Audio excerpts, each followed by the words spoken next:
Joining me now is very special guest Ashish Chaturvedi, who happens to be the head of climate action and environment here at United Nations in New Delhi. So thank you so much for speaking to CNN News 18. So my first question to you is regarding the G20 summit. Perhaps, India hosted or perhaps organized multiple meetings.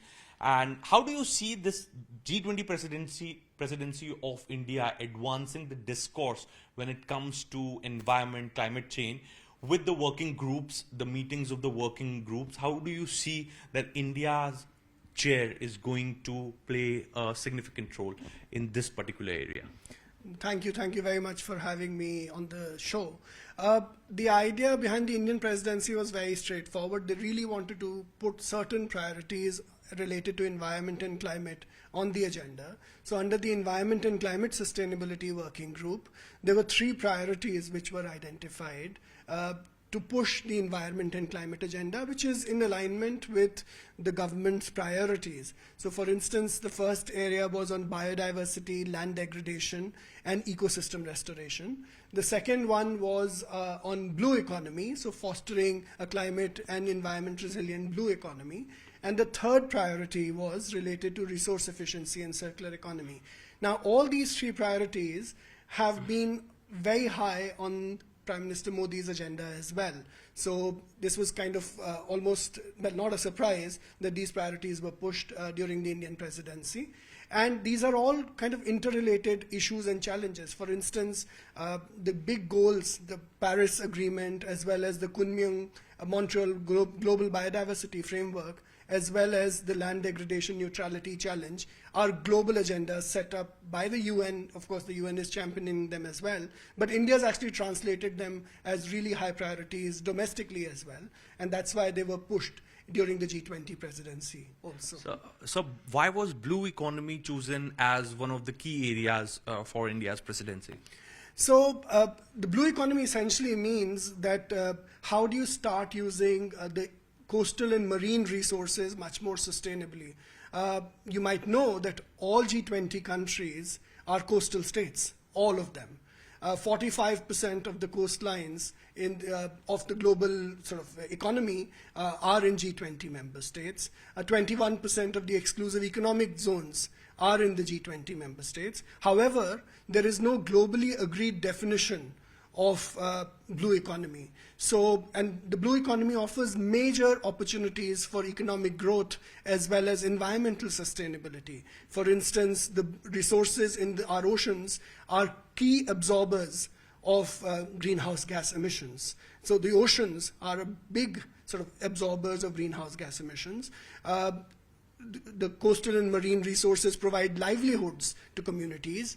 They also provide major recreational facilities. So in terms of both economic as well as the environmental sort of resources which the blue economy provides, it was really recognized as a key priority under the government of India's presidency. So what were the main outcomes, or if I talk about the takeaways from the blue economy priority that's perhaps going to benefit the world? So there were three broad deliverables, and this was really well structured. So I would really like to congratulate the Indian presidency that especially for the Environment and Climate Sustainability Working Group, there were key deliverables which were defined. For like in the blue economy priority, the first deliverable was the high-level principles of a blue economy. The second was a technical study which covered all G20 countries as well as invited member countries on how do you start thinking about mainstreaming blue economy within their own sort of economic systems. And the third deliverable was a flagship report which was actually initiated by the Japanese presidency under the Osaka Blue Economy Vision. They kind of continued this agenda during the Indian presidency and came out with a report on marine litter. So in some sense, new ideas were initiated through the high-level principles, a technical study which kind of backstopped how the high-level principles could be translated from principles to reality, and then, of course, an agenda which was continued from the Japanese presidency by the Indian presidency, and I think that was very generous to push the conversation on marine litter as well. So now going forward, next year the presidency is going to be with Brazil, and perhaps the Troika is going to be there, and the Troika is from the Global South. The challenges for Global South is more with regard to the developing economies and the priorities and the challenges that developing economy face. How would you recommend the forums, perhaps the next presidency, Brazil, to take this entire discourse of blue economy and the deliverables forward? So, as I said, the high-level principles are already in place. They were heavily negotiated, but we managed to get consensus around them, which is a brilliant achievement. And I think the Indian presidency deserves a huge amount of credit for it. But you have to go forward, right? So how do you translate the high-level principles into a roadmap for action? And this is something which the Brazilian presidency could easily take over. The second bit is about the ocean dialogue. So the Indian presidency continued the tradition of the Indonesian presidency. The Indonesian presidency had initiated an Ocean 20 dialogue. The Indian presidency took that forward, and I think the Brazilian presidency can actually take this action further as well. Then there are very strong recommendations coming out from the technical study which has been sort of commissioned as a part of the Indian presidency, which also gives you a roadmap.